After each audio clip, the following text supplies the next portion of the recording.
Bismillahirrahmanirrahim. Assalamualaikum warahmatullahi wabarakatuh. Halo, apa kabar semuanya? Saya berharap semoga Anda semua yang menyaksikan video ini senantiasa diberikan kesehatan dan kelancaran dalam setiap melaksanakan aktivitas. Amin ya Allah ya Rabbal Alamin. Baik, perkenalkan, nama saya Heru Setiawan. Saya merupakan salah satu pendamping proses produk halal. Saya yang tinggal di Kecamatan Cilaku, Kabupaten Cianjur. Dalam hal ini, pemerintah Republik Indonesia bersama Kementerian Agama telah melakukan sebuah kebijakan, yang mana kebijakan ini sangat begitu luar biasa, terutama terhadap UMKM ataupun produk-produk yang ada di Indonesia. Pemerintah mewajibkan kepada PU atau pelaku usaha untuk mendaftarkan usahanya sehingga usaha tersebut memiliki sertifikat halal. Lalu bagaimana atau apa itu sertifikat halal? Akan saya menjelaskan. Yang pertama adalah syarat sertifikat halal. Pelaku usaha harus memiliki sertifikat halal. Sertifikat halal tersebut didapat melalui pendaftaran yang dilakukan oleh pelaku usaha secara mandiri melalui aplikasi ataupun melalui website yang disebut dengan Si Halal. Persyaratan sertifikat halal dengan pernyataan pelaku usaha atau yang disebut dengan self-declare. Syarat mendaftar sertifikasi halal ini yang dilakukan pada saat pendaftaran yang melalui akun Si Halal, maka sifatnya adalah gratis. Maka disebut dengan sehati atau sertifikat halal gratis. Lalu apa saja syarat-syarat mendaftar di sertifikasi halal sehati ini? Yang pertama, produk tidak beresiko atau menggunakan bahan yang sudah dipastikan kehalalnya.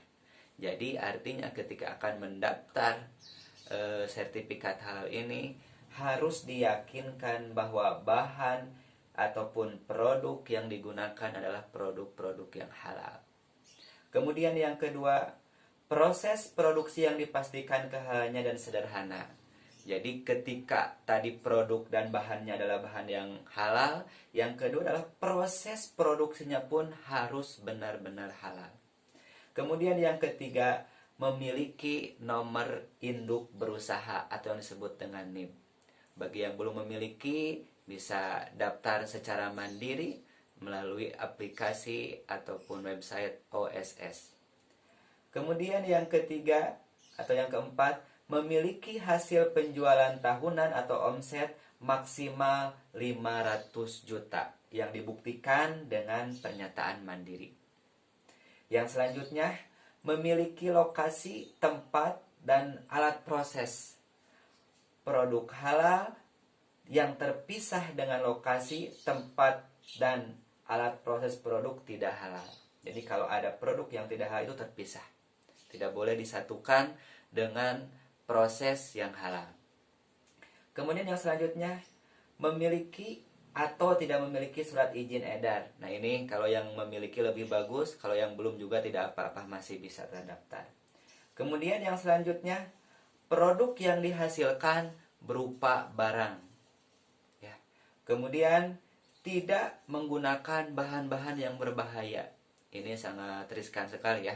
Jadi ketika akan mendaftarkan sertifikat halal, selain dari tadi bahan dan produknya halal, juga bahan-bahan yang digunakan adalah bahan-bahan yang tidak beresiko atau tidak berbahaya.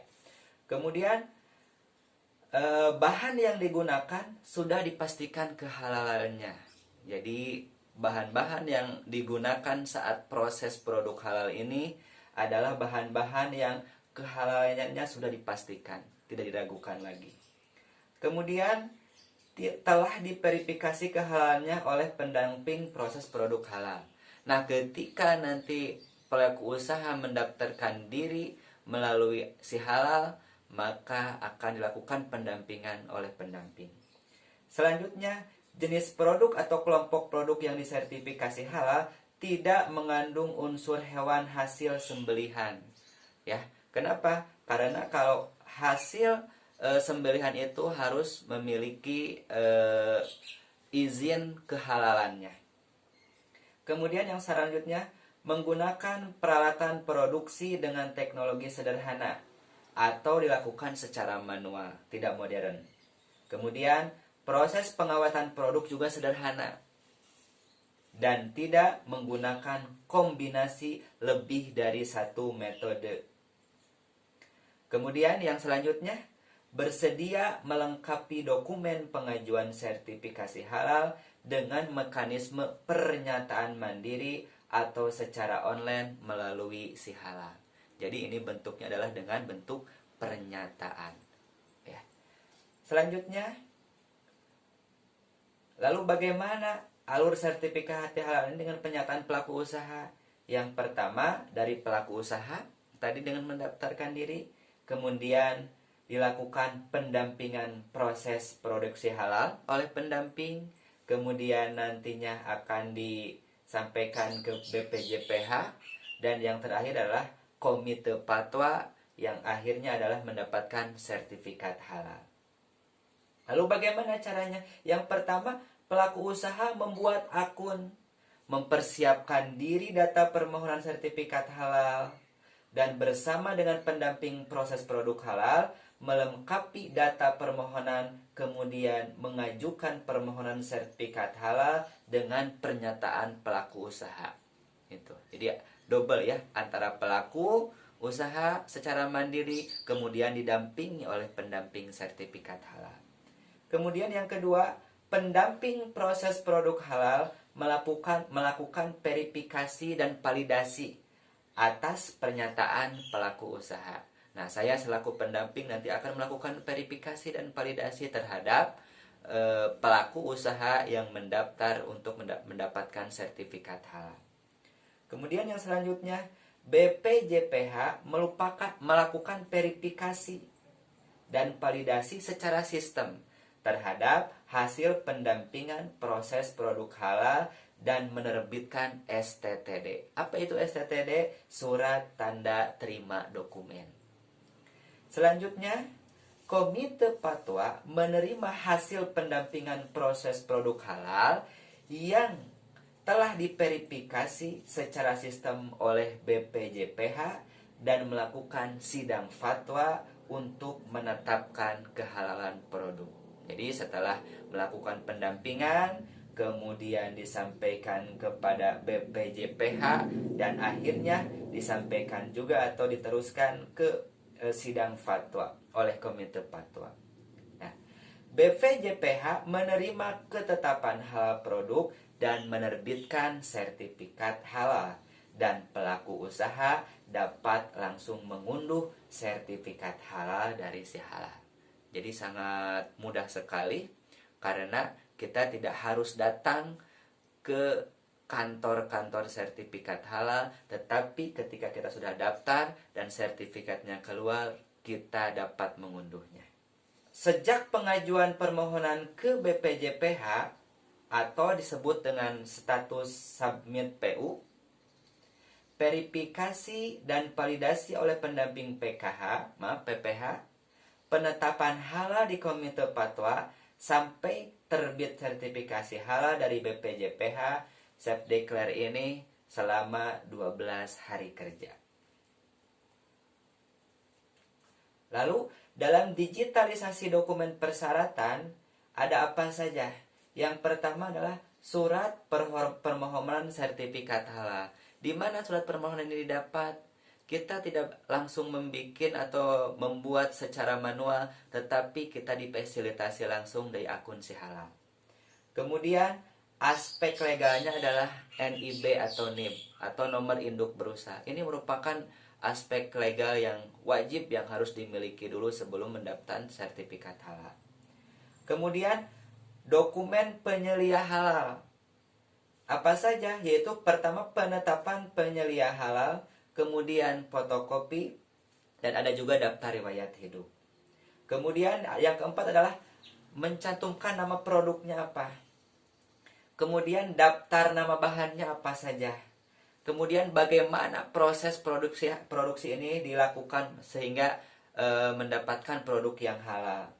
Kemudian surat izin edar jika ada. Kemudian SJPH. Dan yang terakhir adalah akad atau ikrar yang berisi pernyataan kehalalan produk dan digunakan dalam proses produk halal. Jadi ada ikrar atau akad yang disampaikan oleh pelaku usaha yang menyatakan bahwa proses dan produk yang dilakukan dalam usahanya tersebut adalah halal. Ini juga ada di aplikasi. Kita tinggal mengisi. Lalu bagaimana akses pengajuan sertifikat halal ini? Nah, akses pengajuan sertifikat halal ini yang pertama adalah mengajukan sertifikasi halal melalui aplikasi yang disebut dengan Si Halal atau dengan link ptsp.halal.go.id, atau bisa juga menggunakan aplikasi mobile pusaka Super Apps Kementerian Agama yang dapat diunduh melalui Play Store untuk Android dan App Store untuk iOS. Yang selanjutnya tentunya karena ini online harus memiliki akses internet atau paket data. Ya. Selanjutnya, lalu bagaimana cara pembuatan akunnya? Nah, ini sangat mudah sekali. Yang pertama, kita tadi masuk ke akun Si Halal.